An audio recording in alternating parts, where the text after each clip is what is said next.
Did you know that before the invasion of West Africa and the transatlantic slave trade, that the world knew that West Africa was literate and actually went there to get educated? Man, check your boy out.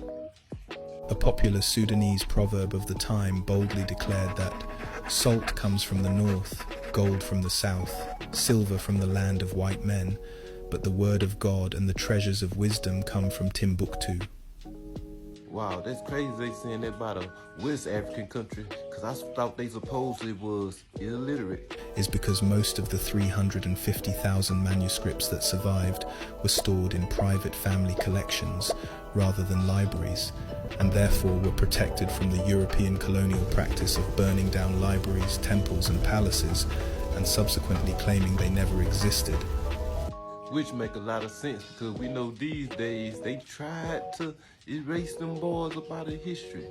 So what was in them books? 2 manuscripts contained advanced algebra, trigonometry, physics, chemistry, astronomy, Greek philosophy, the world's largest Arabic dictionary spanning 28 volumes, poetry, music, optics, historical analysis, romance literature, recipe and herbal medicine, Tariq al-Sudan's History of Life on the Middle Niger, legal Islamic jurisprudence, astronomy, including the orbits of the planets, elaborate charting of the stars and constellations, spherical trigonometry to calculate lunar and solar orbits, nutritional and therapeutic remedies, botanicals, books on ethics, covering polygamy, money lending and slavery.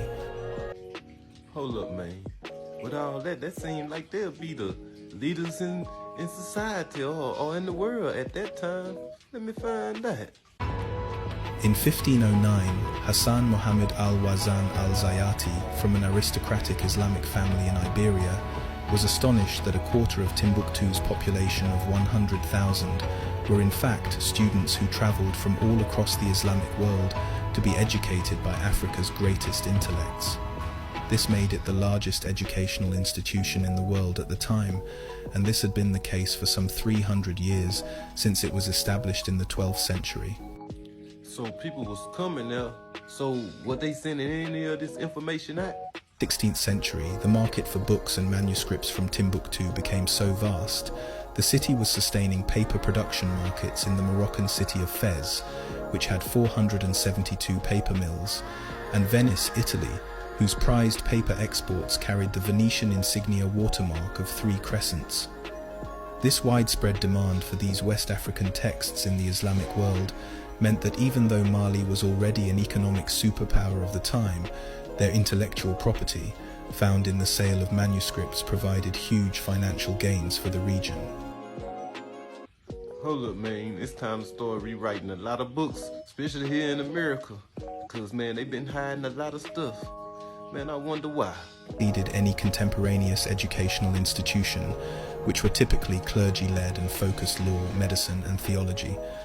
The Timbuktu approach really formed something close to the foundation of what became our modern educational system. Seemed like they went to Africa to get more than some slaves. Seemed like they want to make people look dumb when they really was educated, and you wonder why. Man, y'all tell me what y'all think.